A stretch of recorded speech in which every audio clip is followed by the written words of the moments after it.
Syrian rebels have captured Assad's army brigadier general and commander of the Tiger Force Special Forces, Suhail al-Hassan, social media report said. The Syrian general was very close to the Russian army. Russian special forces guarded him at the time. He was repeatedly awarded by the leadership of the Russian Defense Ministry. Suhail al-Hassan is considered one of the most prominent Syrian officers close to Russia, and he has a history and a record filled with violations against the Syrian people. He led the training of Tiger forces in 2015, before the group was renamed to 25th Special Mission Division in August 2019. Under his command, Tiger forces participated in several military battles, and he was known for following a scorched earth policy.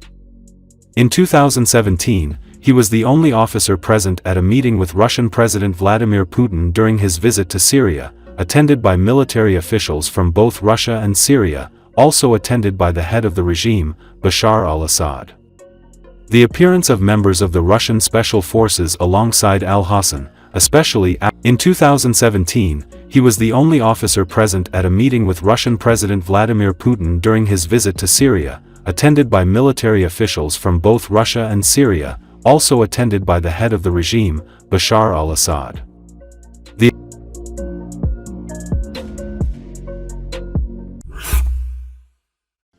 The tomb of Hafez al-Assad, the father of ousted Syrian President Bashar al-Assad, has been destroyed in Latakia. The gunman first climbed onto the grave and then demolished it. Recently, rebel forces tore down the statue of Hafez al-Assad in Jeramana, in the southern Damascus suburbs. Anti-government protesters toppled a statue of Syrian President Bashar Assad's father while taking over some of the largest cities across the country.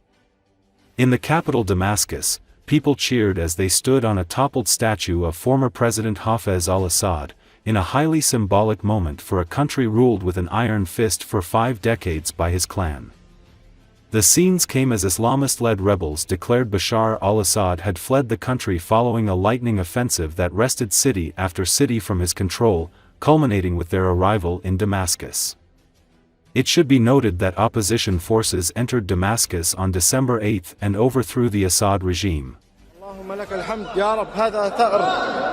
أعمامي أولاد أعمامي بيد عبد الباقي بهذا المجرم حافظ الأسد الذي قتلهم في الثمانينات. اللهم لك الحمد. هذا ثأرنا. الحمد لله الذي بلغنا ثأرنا. اللهم لك الحمد حتى ترضى يا رب. اللهم لك الحمد. قبر فرعون هذا العصر حافظ الأسد. اللهم أهلك بشار وجميع الطواغيت يا رب.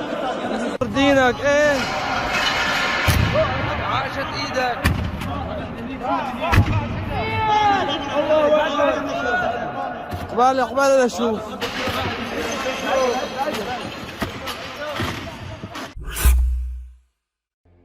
The Kremlin said Wednesday that Russia has maintained contact with the new authorities in Syria.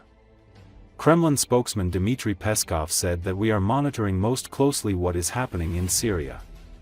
We, of course, maintain contacts with those who are currently controlling the situation in Syria, Peskov said in a conference call with reporters. This is necessary because our bases are located there, our diplomatic mission is located there and, of course, the issue related to ensuring the security of these facilities is extremely important and of primary significance. Peskov wouldn't give details of those contacts and didn't elaborate, saying only that Russia has contacted those who are controlling the situation on ground. He wouldn't give the number of troops Russia has in Syria. Asked to comment about Israel's moves, Peskov called them destabilizing.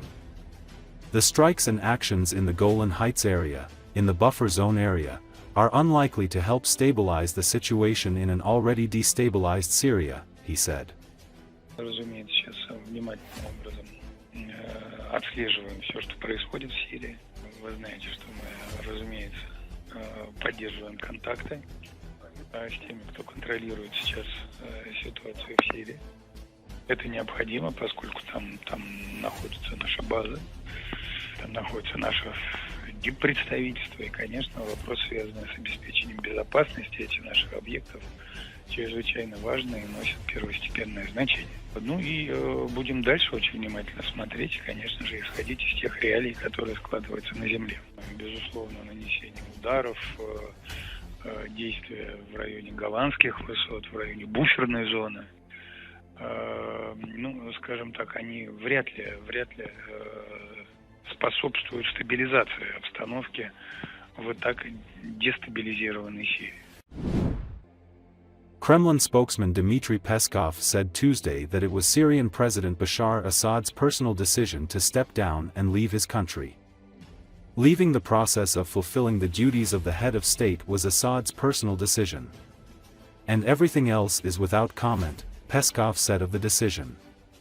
Assad fled to Moscow and received asylum from his longtime ally, Russian media said Sunday, hours after a stunning rebel advance seized control of Damascus and ended his family's 50 years of iron rule. Thousands of Syrians poured into streets echoing with celebratory gunfire and waved the revolutionary flag in scenes that recalled the early days of the Arab Spring uprising, before a brutal crackdown and the rise of an insurgency plunged the country into a nearly 14-year civil war. The swiftly moving events raised questions about the future of the country and the wider region. Russia said Assad left Syria after negotiations with rebel groups and that he had given instructions to transfer power peacefully. Peskov also stressed Russia was continuing dialogue with all countries in the region following the recent developments in Syria. Now is the time for a deep analysis of the events taking place, and now it is difficult to predict the final outcome, so to speak, that will follow after this period of uncertainty, he added. Какую роль Россия сыграла в доставке Башара Асада в Москву и вообще насколько участвовал в его уходе? Ну, уход от, собственно, процесса исполнения обязанностей главы государства, это было личное решение Асада, а все остальное без комментариев.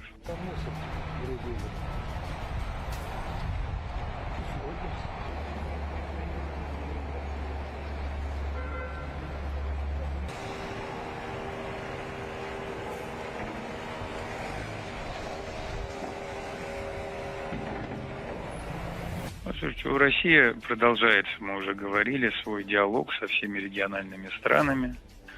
Мы продолжим этот диалог. У нас есть пересечение интересов со многими странами, совпадение интересов с рядом государств региона. У нас весьма широкоформатное сотрудничество осуществляется, и торговое, и экономическое, и другое. И все эти процессы мы намерены продолжать. Сейчас рисков не видите? Безусловно, сейчас время глубокого анализа происходящих событий, и сейчас пока трудно предугадать окончательные формы, скажем так, которые последуют после этого периода неопределенности. Я думаю, что внешние батареи.